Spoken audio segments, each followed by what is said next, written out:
سوال ہے کہ بعض لوگوں کے چہرے پر بال زیادہ ہوتے ہیں جو تقریباً آنکھوں کے پاس ہوتے ہیں، اگر وہ شخص داڑھی مبارک رکھتا ہے تو کہاں تک بال کٹوائے؟ دیکھیں، داڑھی کی جو ایک حد ہے، اس کے اوپر جو رخسار وغیرہ کے بال ہوتے ہیں جسے ہم عام فہم میں خط بنوانا کہتے ہیں، وہ خط بنوا سکتا ہے۔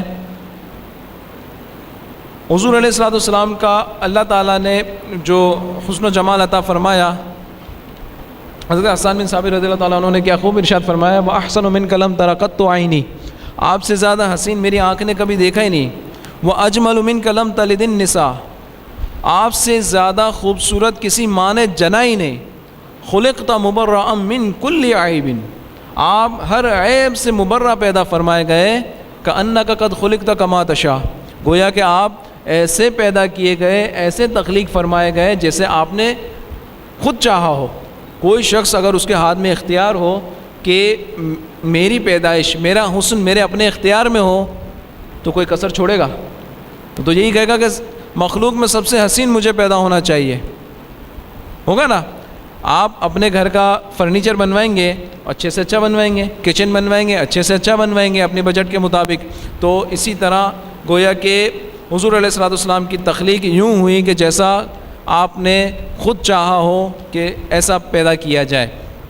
تو حضور علیہ الصلوۃ والسلام کے حسن و جمال کی ایک جھلک یہ بھی ہے کہ آپ کا خط مبارک، جو داڑھی مبارک کا خط ہے، وہ قدرتی تھا۔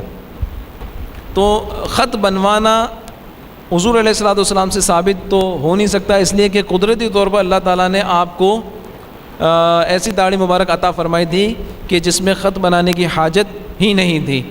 ہاں، بعض ہمارے بزرگ ایسے ہیں کہ جو اس ادا کو ادا کرنے کے لیے خط نہیں بناتے اور وہ رخساروں پر بالوں کو رہنے دیتے ہیں۔ اچھی نیت پہ اچھا ثواب ہے، یہ ان کا طریقہ ہے، اچھی بات ہے۔